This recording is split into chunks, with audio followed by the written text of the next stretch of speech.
Yeah. Yeah.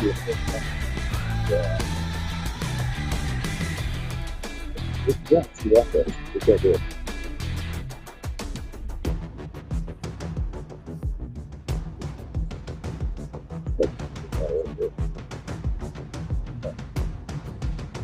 Yep, that's it. Thanks.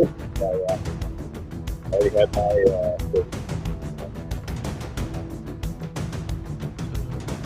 good one.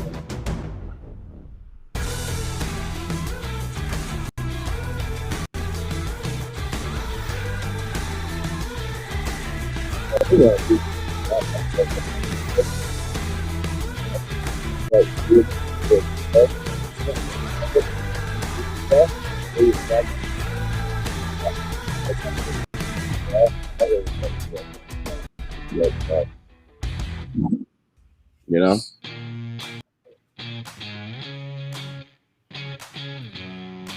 I'm all set.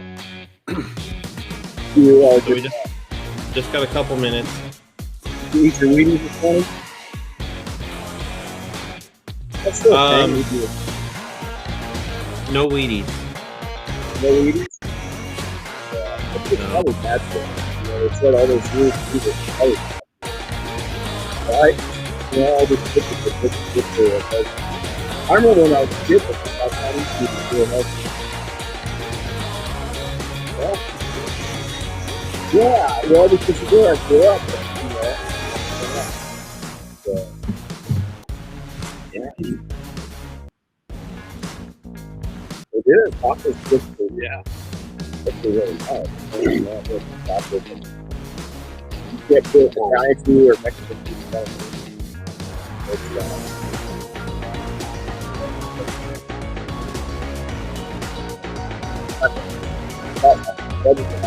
Anything you know.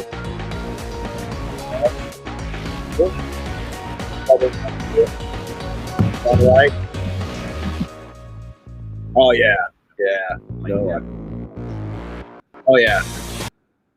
Yeah, it is. Why was good? Yeah.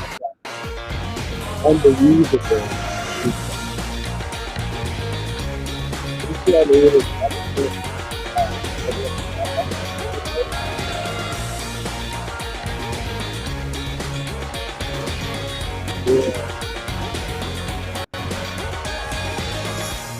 Oh, that was cool. Yep. There we go.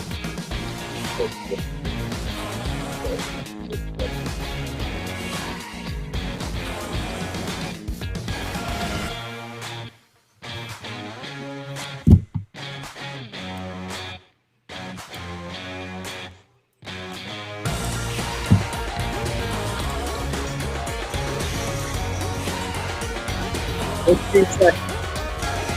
Yeah.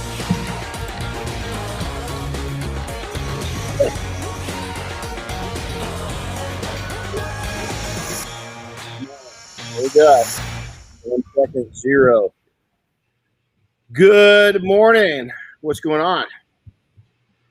Hey, not a lot. It's another week of training up there. You lost a guest already, I see. We lost one already. Yeah, she's coming. Yeah, she told Chris and I that we stink. Yeah. That she couldn't stand sitting by us. So I can understand that. So hey, we got a cool. It's a family affair. It's kind of the podcast today, you know, and so we're going to actually have these guys come up. We're training this week, so we've got our 5-day advanced training going on this week. So, oh, look she decided to show up. Hi, you know, guys. good afternoon. Sorry. I'm going to give her crap. And so we've got some guests. We're going to actually have our students come up, but first, just tell everybody who you are real quick. Say hi. Hey guys, I'm Marcella. I'm half of East Coast Custom Detailing out of South Carolina.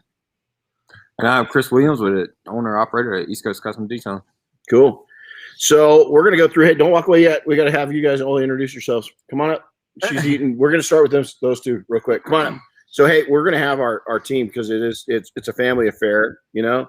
So our first ones are actual father and son, and they actually claim it. So introduce yourselves real quick. They actually claim it.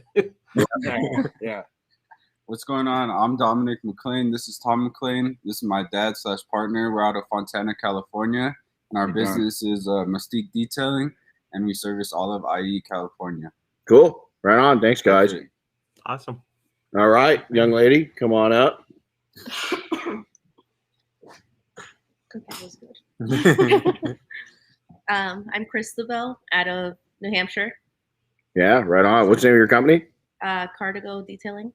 Right on. And you've been detailing for a while. How many years? 10. Right on. Cool. Well, welcome. Thank you. Cool. We've got one that just took an emergency call for his company. They own a couple different companies, so he's back there. So we'll have him come up here in a few.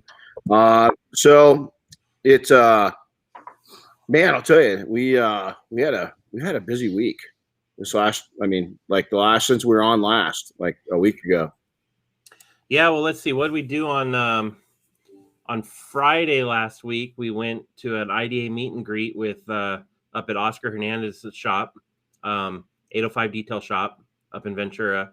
Yeah, that was cool. We had a good turnout there. Had some out of town guests, the Kimballs from Washington, Adam Garvin from Oregon. Yeah, and there were actually a couple of other out of towners too. I'm gonna mess up their names if I try. So, well, it's just great to see so many people come down and support it. And Adam's such a he was there. He came and supported the event, but he was there for an educational event also.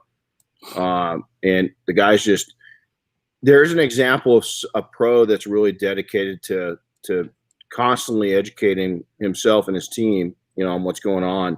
So he's down there for a window tinting event, and it was pretty cool. We had taken and we had decided on Thursday is that after 32 years of ground search and rescue and air search and rescue and medic and everything else, about a little over a month ago, I was pushed into a mounted unit to bring my expertise of SAR to the horseback teams, civilian and military alike. And so Thursday we'd been on the hunt, and I haven't ridden in 28 years, and we decided that I'd start looking around for a horse, and we found what was here.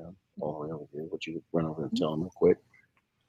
Sorry. So we took in, we went on the lookout. I wasn't planning on buying a horse this soon. I wanted to kind of get my legs underneath me in the new unit and with the county here in town.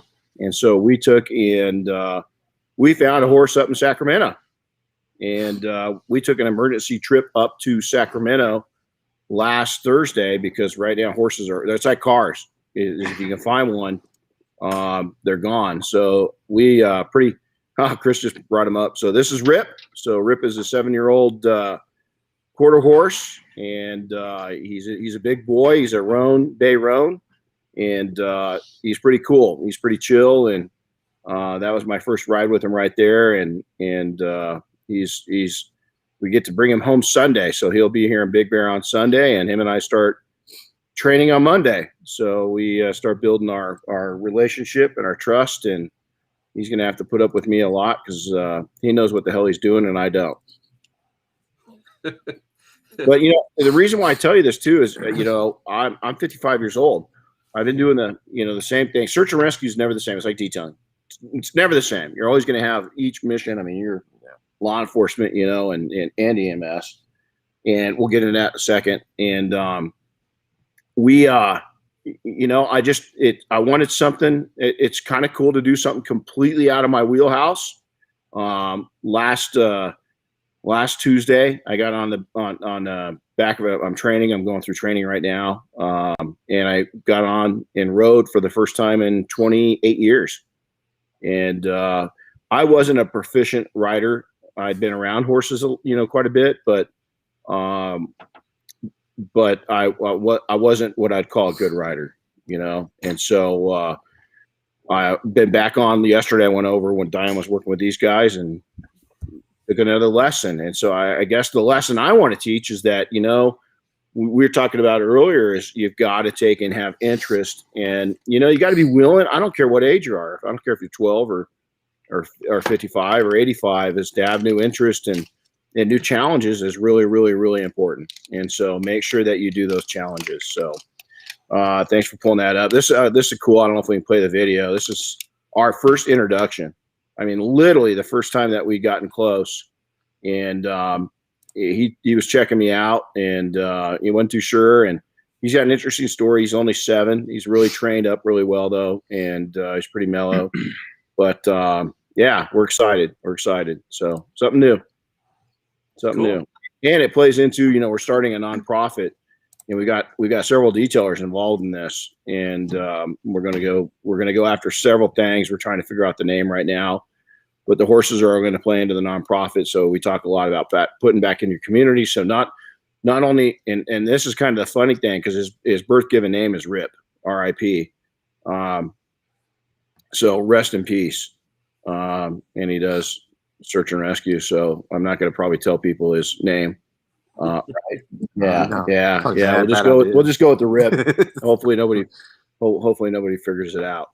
So with that, let's jump into this. So family affair, why was it called this? Is, you know, these two are a couple that are dedicated to life, the journey of life and business. And they've jumped into the detailing industry. So I'm going to ask them both this, is that why detailing? Is, you know, what led you to detailing? And so you want to go first on this one? Yeah, I'll go first. So real quick, it was therapy for me initially, and then it just grew into a passion. Of course, I always had to keep my apparatus and my vehicles, you know, immaculate shape, and did that. But after a while, it became like a therapy. So I started working on a bunch of buddies' cars, and broke me away from real world stuff that I was having to deal with. So that's how I got into it, really. And still to this day, I got to throw my headphones on, or at least one, and go to work. Yeah, I like it. For me, it's a therapy for me because I love doing interiors, so I would help him out, and I ended up going to SEMA, and that's where I met you, Diane, and Sydney, and you guys were amazing and just super sweet and welcoming. So I was like, this is the family that I need. Right. Yeah. And it's cool. So what was the decision? When did the topic come up that you guys were going to work together, and how did that go over?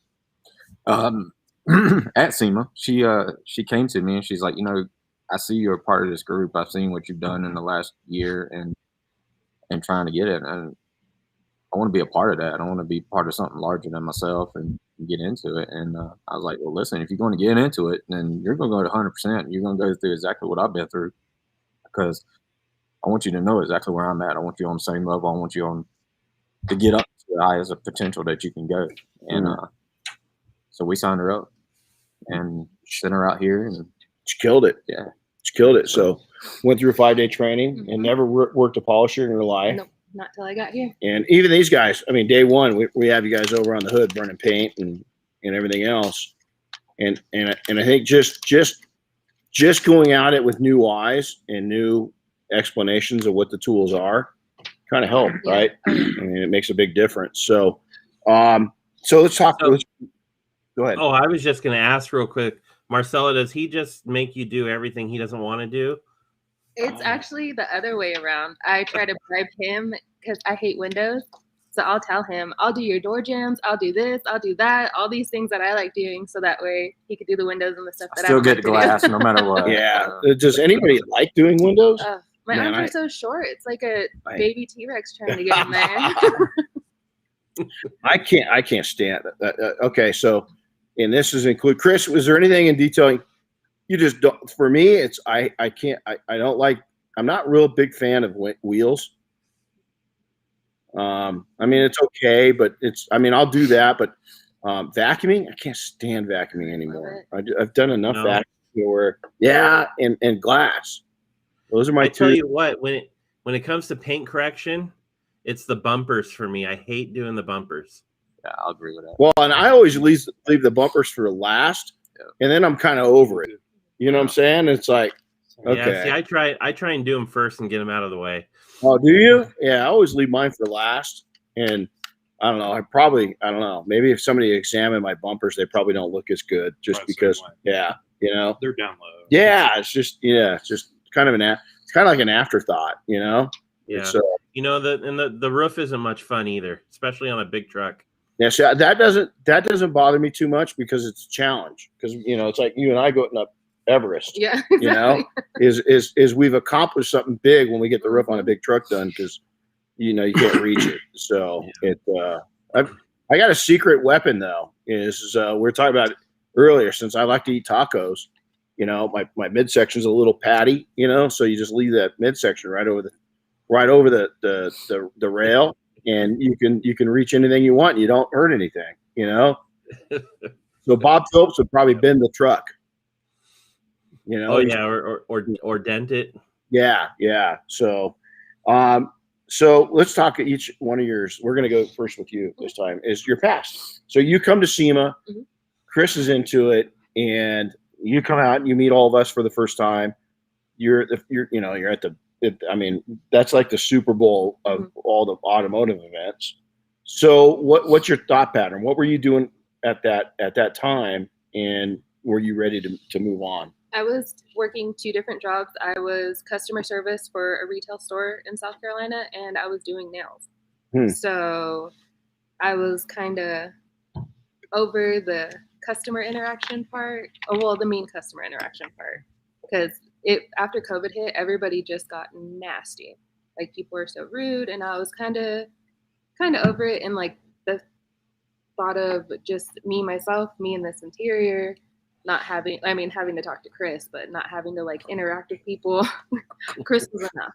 I have to talk to Chris. Yeah, have to talk to Chris. But just the thought of like being able to relax and not feel so tense, that was my biggest reason for my jump. Was like I was tired of dreading doing something and going into my job. I wanted to be happy. That's cool. And that's what I found in detailing. Was just like I found my calm. I found where I could zone in on things, and it was my thing. So now that you've been into detailing for a while, do you have days where it's like you're not into it? Sometimes, but it's not too often. No, and I still go do it, like, because I'm sitting there and I'm like, well, I'd rather be working on a car than sitting here moping around doing nothing. So Gaia. I talk myself out of it. It's easier for me to talk myself out of it now than it was working retail. Yeah, I shared this with you guys earlier in the week as I was telling my son. Son was saying something about, he's having a tough day. And I said, just think there's somebody somewhere that is going to Walmart that's going to spend 30 years going to Walmart to work that hates it. And it sucked every bit of their life and of their soul. And I said, but just like that, I said, there's an attorney somewhere that went to school, prestigious college. He's going to his law firm, or she's going to the law firm. And that job's sucking the life out of him just as much as the individual going to an entry-level job.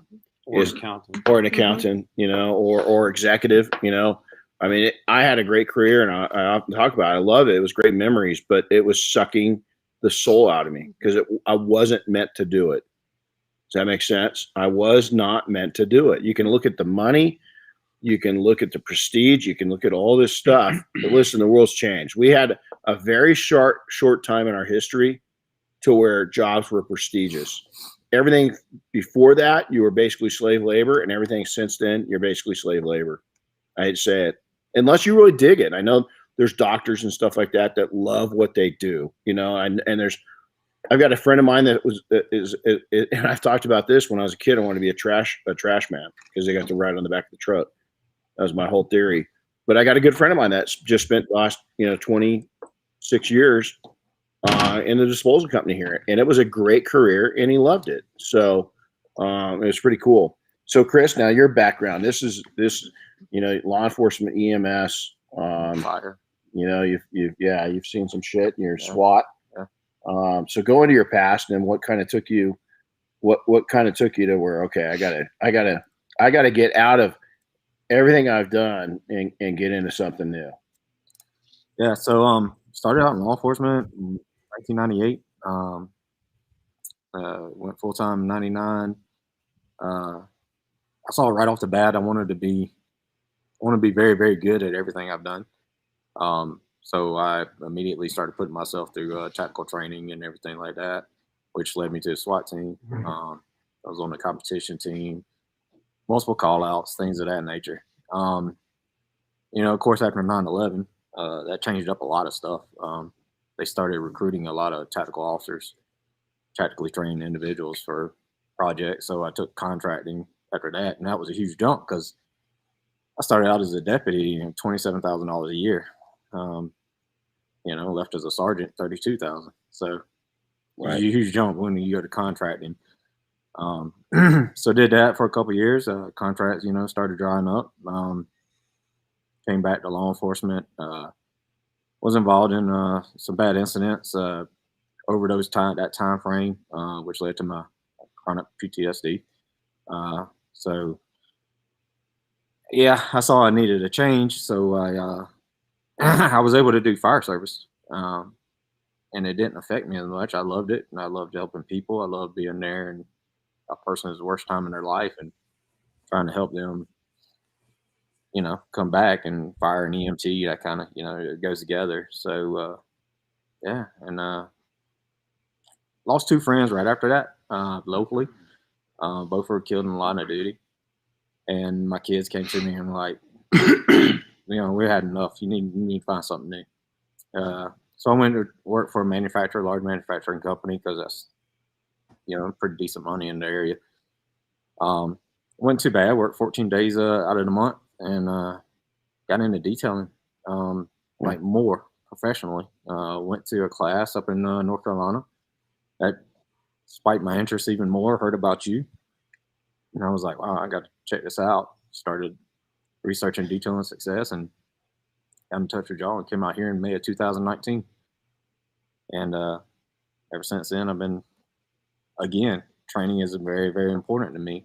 So continuing my education and getting up as much as I can, So how's it help? I mean, okay, so so with people that have really been stressed in their current careers, in their past careers, I look at it. I mean, being self-employed has been it's been stressful. There's a lot of things you carry along with you.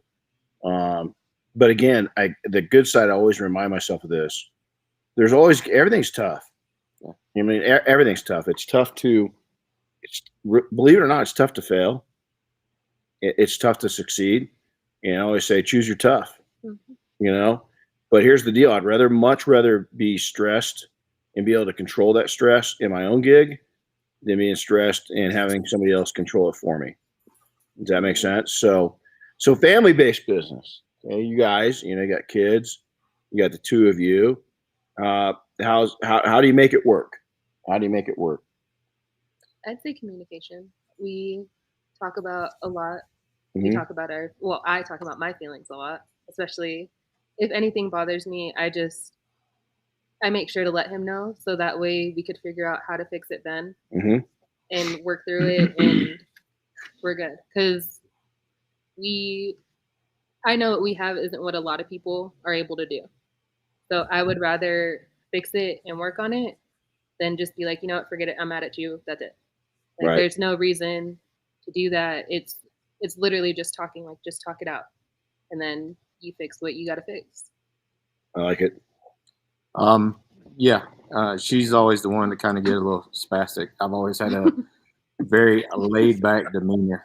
He's going to pay for that one later. Yeah. Probably. Yeah. I was gonna say, if I called Brittany spastic, I'd be getting slapped. Yeah, right well, there goes that continuity. That's right out the door. No. We're gonna talk later. Yeah, So she gets excited, so I might catch a 34-1. Excited. It's not So- from spastic to. Yeah. We're just gonna keep digging you in deeper, buddy. Wow. But I always had that very calm demeanor, no matter what the situation is. Somebody could be shooting at me, and I'll be just calm as could be. But so I have to be. I keep a level head. I know that I help her as much as I can. When she starts to get concerned or worried about things, it's just like, no, just break it down in your process and work through it. And I think she'll agree with that. That sometimes she does get I do. a little overwhelmed. So, and I just try to bring her back down to earth a little bit. Well, but here's that some people would say that's magical because you've got one with one type of personality and one with the other. So I think that a lot of times helps, but it also can be fuel in a match, because Diane and I are dead opposite, right?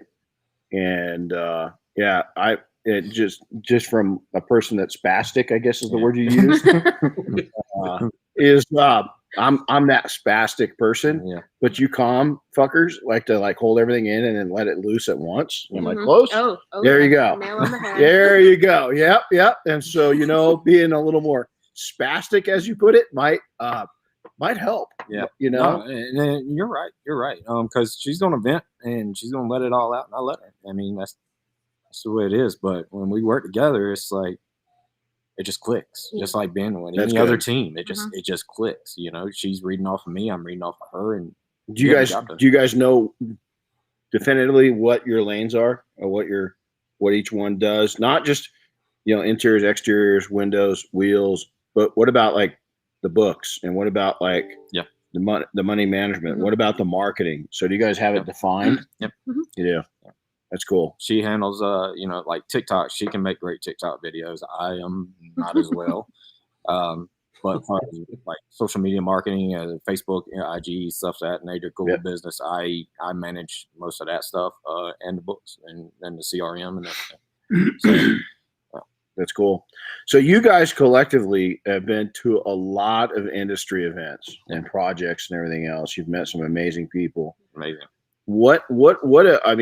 So what are going to those events? What do you get out of it? I mean, one of the things that, I'll take in, I'm going to throw it up. You made a lot of notes here. Yeah. Meeting people, the presidents of company, Bob Phillips.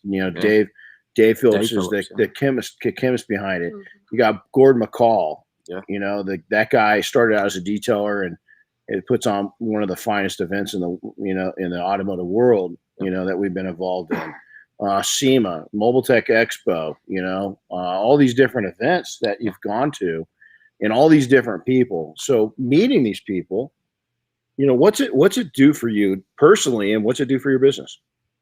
Personally, for me, it lights a fire under me. Like after every training, after every convention we meet up with, it sparks something in me where my fire is going, and I'm ready. I get home, I'm so motivated. It gets me so hyped. Got you. For me, like you said, Gordon and Bob. One thing that stands out about me, these are guys that came up in this industry, and they're very humble. That's the reason I love PNS. Is Bob's he's a humble guy. He's laid back. Gordon's an amazing guy. Came up from ground up, and he was just so humble and just talked to us just like anybody else would. It wasn't nothing. And Bob's the same way. But not just them. I mean, many other guys in the industry that I idolize. Trench people, Justin, Justin Lobato. I mean, these are guys I look up to, and I work to hopefully be like that one day. But one thing I noticed that I took away from all of them was give back to where you come from. Absolutely. Help anybody else come up that you possibly can. Absolutely. And that's I think that's one of our greatest things that we want to do is just help as many as we can and offer the advice, anything we could contribute, we try to help. So this isn't on the notes, but I'm going to ask you guys, what's your favorite thing you've ever worked on? Oh, that was just stood out. Probably. Okay. So I'm a newer Star Wars fan. So we worked on one of our customers. He has this Corvette, and on the back of it, it's got X-Wing. So when he pulled in backwards, I was just like in awe, because I was like, he does not have X-Wing on the back of his license plate. And I was like, I made a TikTok video with the Vader sound in it. That's probably my favorite vehicle that I've worked on. Oh, that's that. It was like, I was walking out of the garage and he was pulling it in. So it was just kind of like a moment. And I was like, I'm working on the X-Wing. And that's just like, I just thought of it as that. Chris and I are both Star Wars fans too. Chris he's got a collection like you wouldn't believe.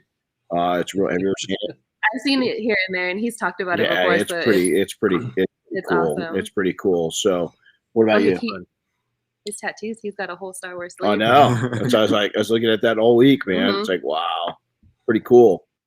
My greatest thing I ever worked on. Wow. Well, I guess you know. Air Force One. Air Force One, the B-29. Definitely two of the greatest things I've ever worked on.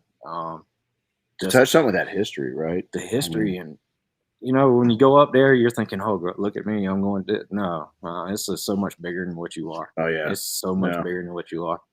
Diane and I were watching we went in and just watched a little bit of Netflix last night. We're watching a miniseries on SpaceX and going to space.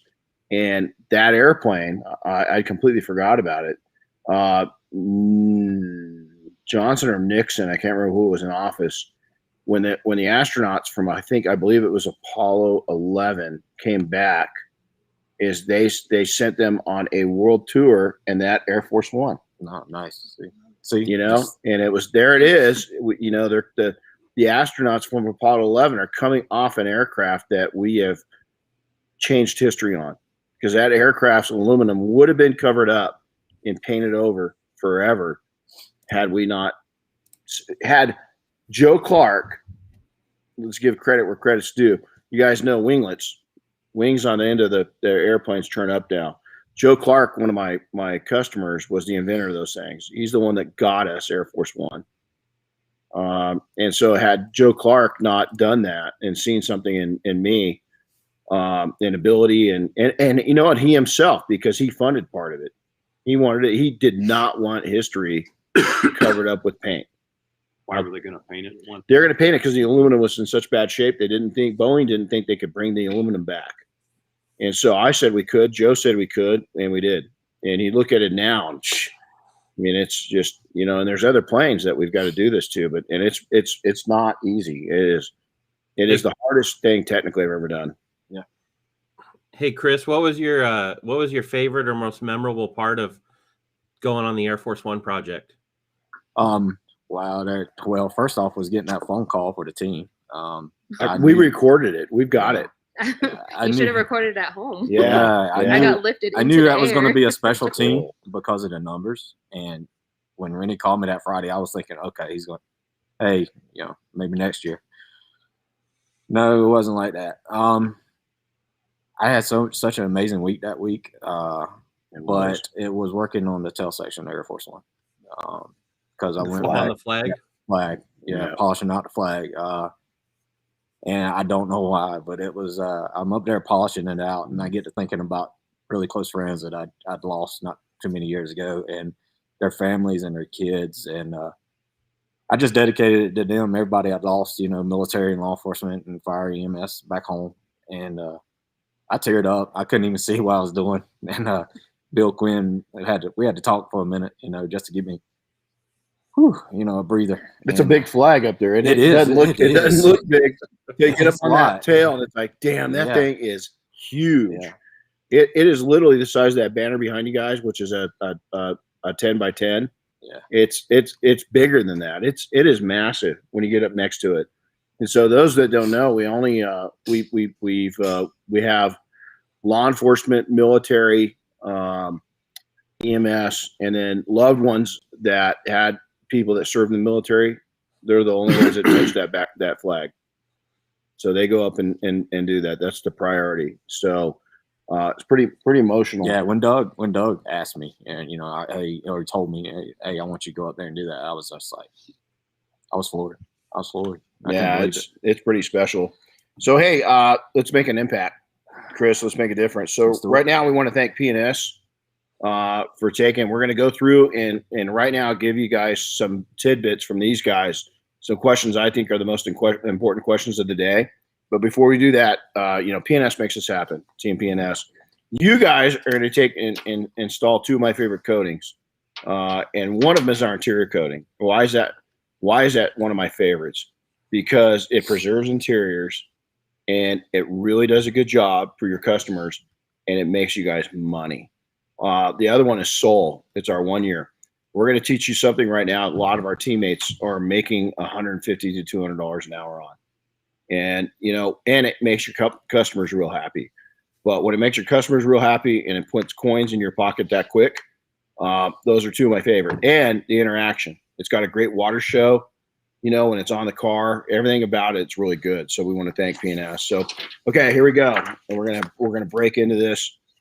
So let's talk about leaving your full-time jobs. That is that you know, for me, I mean, how do I put this? Fear for me is a really good propellant. That's why I do what I do. You know, jumping on that big old horse this last week for the first time in 28 years, I was like, this thing does not have a throttle. This thing does not have a brake. It's got a brain. Everything I'm used to driving and riding is got, you know, one thing in common is I'm 100% in control. And if this thing decides I'm not in control, I'm not. And yeah, you just got to tell them to stop. Yeah. So, okay. So yesterday we were going to talk about that. I'm right in. They put me in listen. Is if horseback riding, if you could have training wheels on the horse, I'm still at that stage. You know, I'm not pretending I'm badass. I told her take me all the way back. You're an ass. So yesterday, I call him up, and so she's taking me to the arena to start doing some, you know, more precision riding, right? So I'm riding over. Well, she didn't tell me, and she didn't think about it, that the horse I'm on, he's got an arch enemy, and the arch enemy is right next to the entry of the arena. So I'm taking him wide to get him to go back in, and I got to duck through a little small gate, right? Well, those two start having a beef, and she's like, "Oh yeah, I forgot they don't like each other." And so he just decides to take his own mind, and he's walking towards a truck. And I'm trying everything, but I'm a little bit freaking, right? Because this horse wants to kick this one's ass, and I'm on it.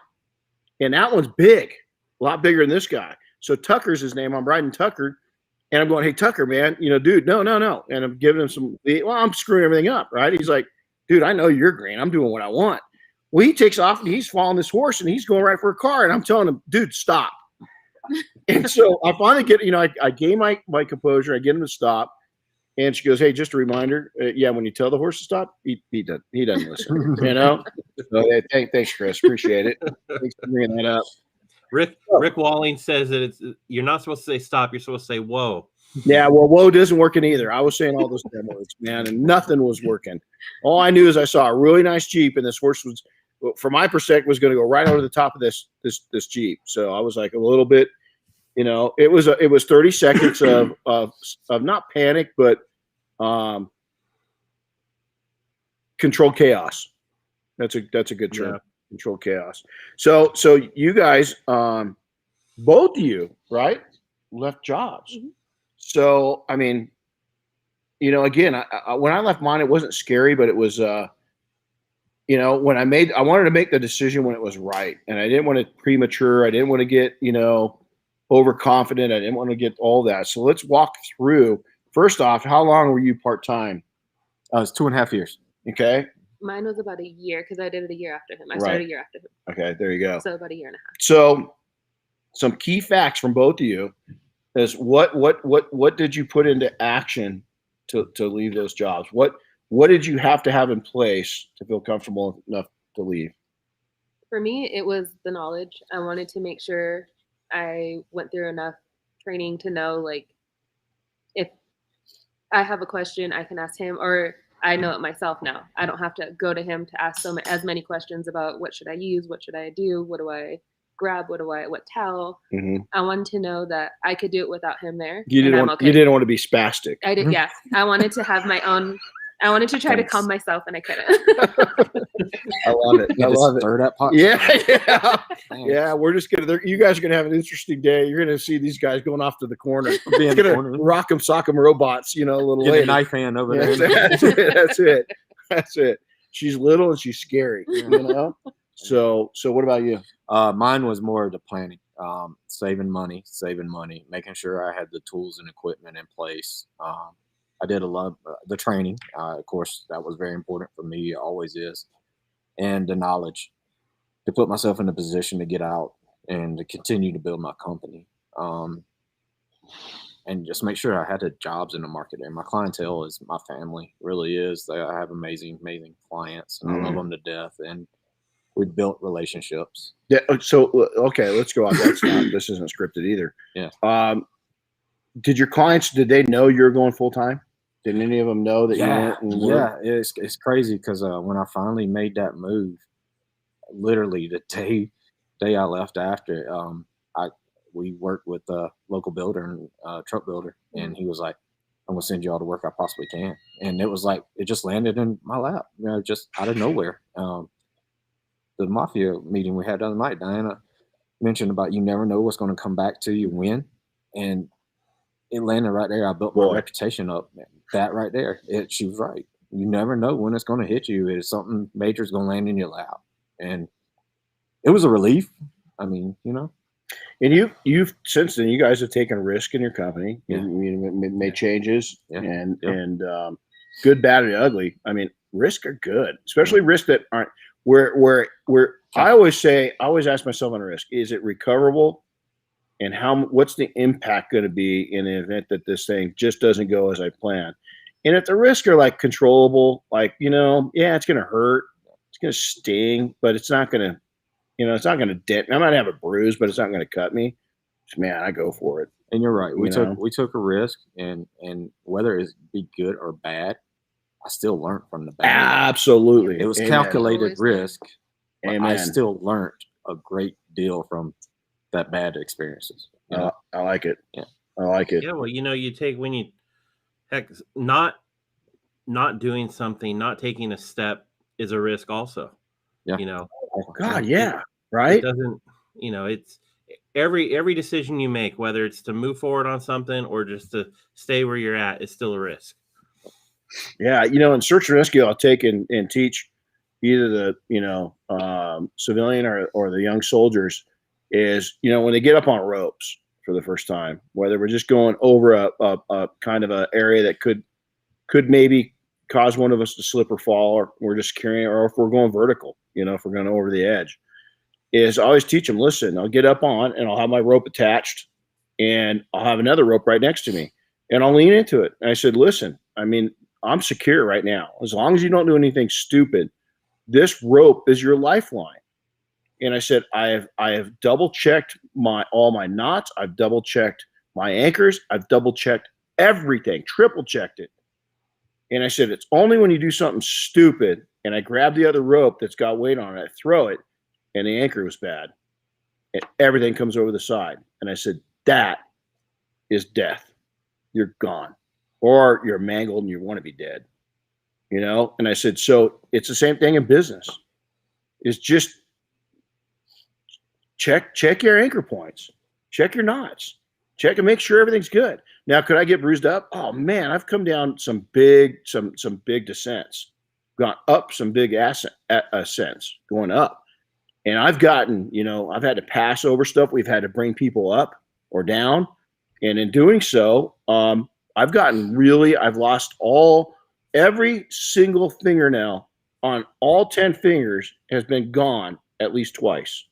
And on my right hand, all 4 of them were gone at the same time twice. And so was there losses? They grew back. They're here. Did it hurt? It sucked, But I'll tell you, my kids were little at the time when the last time it happened. And I was like, look at that. And they're like, whoa, you're crazy, And I was like, yeah, you just remember that, You would tell your future boyfriends that because I'll rip their fingernails off, And so, listen, and to this day, one of the things that, and I hate to keep going back to this, but it's again, I'm going through something brand new in my life that is pretty much brand new, and I'm doing it at an age where most people my age are sitting down. And here I'm going and I'm figuring out, and that's why I got Rip. He's 7. I calculated out my average age of when I'm not going to be able to ride him anymore. And he's going to be at the end of the time where I can't ride him anymore anyway. I mean, I looked at that factor because I wanted him to last that long with me. Is that here's the deal. Is there a risk at what I'm doing? Yeah. That's what I like. Could I get thrown and hurt? Yeah, I could. But I'm going to tell you in life, right? You can get thrown and hurt. walking down the damn curb, Mhm. you know? And don't be, you gotta fear. I love fear. It's a great emotion. It keeps, fear. Woo, watch it. Warning sign. But don't paralysis by analysis. Go when you've looked at your anchors and you've looked at your knots and you looked over and you cleared yourself. You got the rope protection over the side, so it's not going to braid the rope. You've got good rope. You look at the inspection tag. Guess what? You're good to go. You're going to be okay. That's what you guys did. Yep. You did all those things. So now, what was the final green light? When you take us back to that day where you said, I'm quitting my ball and chain. My ball and chain is gone. So I'm going to hear from you first. That you decide, I'm going to go in, I'm done. What was that? How scary was it leading up to that day? And then explain that day and explain the next day. Well, Hers was easy. and like I said, COVID had hit. Customers were nasty. They were rude. They were entitled. They didn't care that you were coming in, risking yourself for them, type of thing. Mm-hmm. Management started getting stressed and everything, so they were taking it out on us. Customers were taking it out on us, and I was like, you know what? I'm doing this part-time. We have clientele. We have people, like, we're lining it up, and everything was hitting everywhere. And I just texted Chris one day, and I was like, I'm either going to quit or I'm going to lose my job. My mouth was going to get me to lose my job. And See, that's that spastic I was yeah, talking my about. spastic was like up here then, where the retail. And it was so bad. And that's a lot of what it was. I was coming home with anxiety. I was coming home mad. I was coming home stressed. And for what? Because people are mean? No, I don't need to go through that. I don't deserve that. So I texted him and I was like, it's either I quit or I lose my job. Yeah. Wow. And so I went in and I did go about it the wrong way. And I kind of regret it now. Went spastic? I went spastic. I pulled the manager to the back and I let him know every single reason why I was upset. I let him know for a good 15 minutes after I clocked out. And I left. Yeah, but you know what? Sometimes it just feels good. Oh, it felt great. Yeah. Oh my So I think you gosh. went about it the right way. That's okay. I called Chris and I was like, I'm out. Is he ever going to get even if you were nice, was he ever going to get a detail from you? Oh, I told him when I left. I said, let me know when you want your car done. Did he come back? No. Okay. I haven't heard from him. Yeah. The spastic part probably got to him. Yeah, he was probably like, That's probably the price part. that too. Yeah. So, okay. So yours leading up to, Wow. jab paralysis by analysis. Yeah. Yes. And I'd planned, I was looking at the year before, back in January of 2020, I was going to make that step, and I held in there another year. Probably better. Yeah, and I don't regret it. I think it was a good move on my part, to wait it out that long. But still, it was that fear, like you said. It was there, that over analysis of everything. What if? What if? And I've always been a provider. Did you guys write out a list? Did you guys ever? I did. You did? I did. I Did didn't. you? No? I was on the spot. I was the spaz. I did. Okay. I did the In the heat whole of the moment. I'm seeing it now. pros Seeing it cons now. thing. Once I I got did the okay everything. from him. Check Yeah. boxes. Everything. Everything. And I listen to members of the group and know the guys that have been here, and I know there's going to be struggles. We're struggling to. We struggle. It is. We were out here. We're trying to do our thing, and finally, I turned in my notice. 2-week notice. I was a supervisor, so I definitely had to get some people trained up in positions to take over for me. And but I knew they were in good hands because I'd already been doing it. So my crew that I had was amazing. I knew they could handle themselves. What was your boss's response and what was your crew's response? My crew was happy for me, man. They had always been so supportive of me. I love those guys to death. Matter of fact, I hope they watch this because I know they will. They're still so supportive, and I get text messages constantly. My crew was actually my best hype people. It was crazy. They loved me. I was their friend. I was their leader. And I never saw myself as a boss. I was always a leader. I hate that name. I hate that term, boss. Yeah. it's just that gives off a wrong impression for me. Yeah, I never liked it. I never liked calling somebody my boss, and I never liked somebody calling me boss. I hate it. Yeah. You know? And my manager, I think it kind of let the wind out of his sail a little bit, you know, because I took pride in what I did. I tried to make my crew and promote as much as I could. And I think he took it. I think he took it rough, you know what I mean? Mm-hmm. But he knew that's where my heart was. Good. He knew. Good. You know? Good. Okay. Any pointers? If you had to say, if each one of you had to give one pointer to somebody getting ready to leave the ball and chain, to leave their careers, what would it be? Make sure what you're doing makes you happy. I like it. Happiness. Plan, save up. That fear is going to be there. Let it drive you. Don't let it hinder you. Let it push you towards your goal. And just get out here and do it. You can do it. Mm-hmm. Just get out here and do it. I think the key thing you said, two things, is that you really enjoy what you do. Mm-hmm. Because there's going to be times to where it's stressful. You're not going to go into small business and not have stressful days, times, weeks, months, years. Yeah. It's going to happen. Mm-hmm. That's how you handle it. And then also getting your mind right of going and taking some time off and doing things you like to do that's outside. I'm telling you, the most, we were talking about it, your shirt yesterday, is that average is broke and is weird is wealthy. And I think that to stay on the kind of weird side in our industry is you got to have a lot of outside interest. I think that outside interest actually keeps you sparked and keeps you hungry, believe it or not. I think that it might be bowling. It might be, it can be anything that you really, really dig. I've got one of the most macho guys, Wally Kaiser. And I don't know if Wally was on search and rescue with me. He's one of the toughest warriors I've ever been around in my entire life. And if you look at Wally, he's not a big guy. He's a slender guy. He's very mild when you meet him. He's one of the most driven individuals I've ever met. He's one of the most intelligent men I've ever met. He's got a heart of a lion. And he could still, at probably close to 60, do things now that I wasn't able to do at my peak.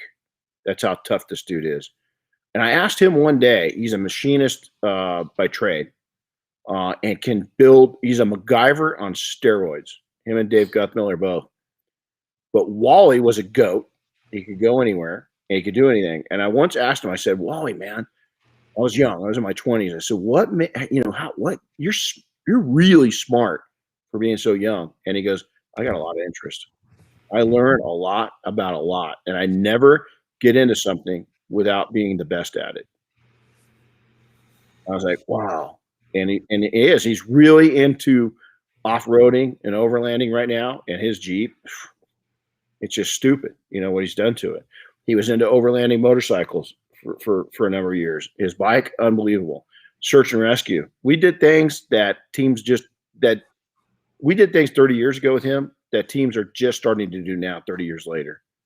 I mean, when everybody else would not go into a scene and go in to get people, we would because of Wally. And I'd go anywhere with them. I lost, matter of fact, those 4 fingernails with Wally. I just had my knee rebuilt. Probably shouldn't have been on mission. Wasn't cleared to be on mission yet. Wasn't cleared from my doctor. Wasn't cleared from the department. But we had a nasty one, and we're climbing up to this guy, and I hooked my right hand. Wally was up. He was leading, and a rock came down and crushed my hand between a rock and a rock. And so Wally got up there, and I was stuck. I was literally hanging. It was cool for a little while because I couldn't feel anything in my fingers. I didn't know if they're smashed, if they're what, but they could not pry the rock away. They just were able to get the rock away enough, and I had to rip them out. When I ripped them out, my fingernails were gone. But I wouldn't have got down there if it wasn't. Did it all bleed and all that? I was so good. We were so concerned of getting up to this guy hanging on the rock that I really didn't know. But when we got up there, I realized that I had strained my knee pretty bad because I just had surgery literally 60 days before that. And I had all kinds of, stuff in there, hardware in there. And I had a cadaver. Part of it was from a person that had passed, and they'd taken part of their ligament, from their knee and put it in mine. Then I had fiber optics in it, and then about 6 screws holding it all together.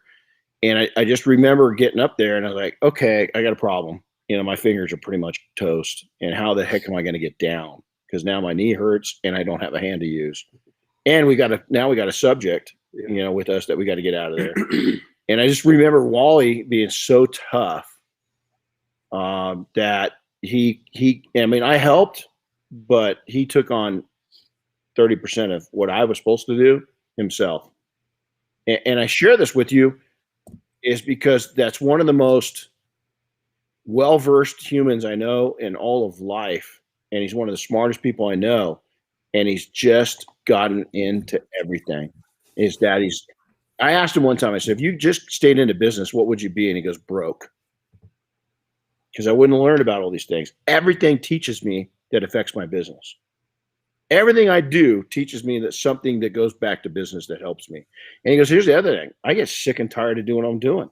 When I go out and have a fun, adventurous weekend, or we go on a cool ass mission, we go save somebody's life, or we bring somebody home that's dead, that their family would have never been able to find them if it wasn't for what we went and did. I come home Monday and I appreciate what I do because I don't have to do that every day. I was like, wow, man, that was, yeah. So let's go into this. What's next for you guys? Real fast. I wanted to back up to something we were talking about a minute ago when they were talking about the days that they left their jobs. I left I don't know if corporate job's the right word. We had 20 employees at the time, so it wasn't a huge company. But when I left, there were a number of things on my mind that I wanted to share, but I didn't. And, I think, being careful not to burn a bridge is an important thing to consider. And not just because maybe you'll want that job back. In fact, hopefully you won't, but you're in the same community as those people, whether it's a big community like LA or a small town, either way, you're part of that community and you never know when your paths are going to cross. You never know, it's such a small world these days. You never know when some connection is going to be made as a result, Yeah, that's a great point. I left, I worked for a company that was out of Ireland that just came to the United States, big company. And I was director of business development for them. And I left and I gave them, I think it was an 8-week notice, I think 2 months. Cause I knew I had to, get somebody in to take over what I was doing. And it was going to take a while. And I remember I was about a year into our business and it was, it was going into winter. And so, we were in the Rocky Mountains of Idaho, and it was our first winter and it was slow. Right. And I was like, we're going to have to figure something out. All of a sudden my phone rang, Chris, to your point. And it was my old boss, Mike Scott. And he goes, hey dude, how's it going? He says, yeah. I said, hey, you remember that project we did up in Washington? So yeah. And he goes, we're getting ready to build that thing out. And we're really unclear on a couple things. Is there any way you can come and spend like a week with us? We'll hire you on just to come help us through this little period. And I went, yeah. And he threw out a number of pay and I went, well, that gets me through part of winter right there, just in a week or 8 days, whatever it was. And they ended up doing that 3 or 4 times. And it was really a lifeline that came down and really helped me out through those tough times. It really did. And I hadn't really thought about that. I hadn't thought about that in 20 years, since you said that. So good point. So, hey, so what's next? What are you guys doing? Well, the shop hunt continues. We're still trying to get a brick and mortar there locally. We've been hunting, and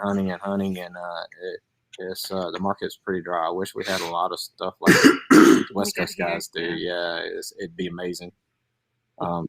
Like at Oscar's shop, I wish I could find something like that. It's a cool shop. Man, it's perfect. That's exactly what I could do. I could do the P&S storefront up front, work on the cars, and one of us can break away, take care of a detail customers as they come in, sell products. Absolutely. So growth, we are planning on adding another employee to help us out. We are very familiar with this individual. Matter of fact, he has goals and set, and we want to help him reach those goals in the future. He's a very young kid. He will be here with you next month. Cool. So he is awesome. Off to a good track, and we want to make sure we can help him out as much as we can, build him up. That's cool. Mm-hmm. Yeah. That's cool. He's a good kid. He's a really good kid. So, how do people connect with you guys? So you got TikTok. Yep. We're talking TikTok. We got TikTok. We've got it's under ECC Detailing Mhm. for East Coast Custom Detailing. We both got Instagrams. His is Chris _ ECC Detailing. I'm Marcy _ ECC Detailing. Then we have our business page, which is East Coast Custom Detailing LLC. We're both on Facebook under our Chris Williams Marcella Loza. And then we have the East Coast Custom Detailing Facebook page as well. So Cool. we're connected through everything. We've got a Google business and Well, I'll tell you what. You guys watch your Google business much? oh my gosh, yeah. It's unreal Oh, what yeah. that exposure It's that gets. crazy. You know, and really is if you guys aren't using that, use it. Mhm. And then uploading fresh So pictures. simple, easy. Yeah, I was gonna say uploading new, and I got to even do better at that with ours. But uploading just pictures to it regularly really helps keep it active. Yeah, it's pretty amazing. So, well, hey, we want to thank you guys. This has been fun. Yeah, We got to thank get you. you up. You're back over there. Come on, you got to introduce yourself real quick. So we had MIA student. So Hi, I'm Brad. My part-time detail business is called the New Car Image in Lawrence and in the Kansas City area. So, I love the name. New Car Image. If you go back, that's there's history to that. yeah, I did it in That's high right. school, Yeah. starting in 1989, and Yeah, it's pretty cool. real life got in the way for the last 35 years. or That's so. it, So, right? Yeah, it happens. Yeah. It happens. Well, hey, thanks everybody. Thanks you guys. Thank you. And it's pretty cool that we've got family. That this was kind of a family affair, and we hope that you got something out of it. So make sure comment anything that you want to hear. Make sure to make a comment here. Share it, subscribe, and then let other people know about it. We really Chris, what's our biggest goal? We talk about this all the time with this podcast. What's our goal? To make Helping people. Yeah, other people. Right. We want to continue a message of prosperity to help people. And here's our goal. If we get a lot of messages, we'd love to hear what you guys think of the shows. But I don't care if we only get one message a week that says, wow, I got something out of that.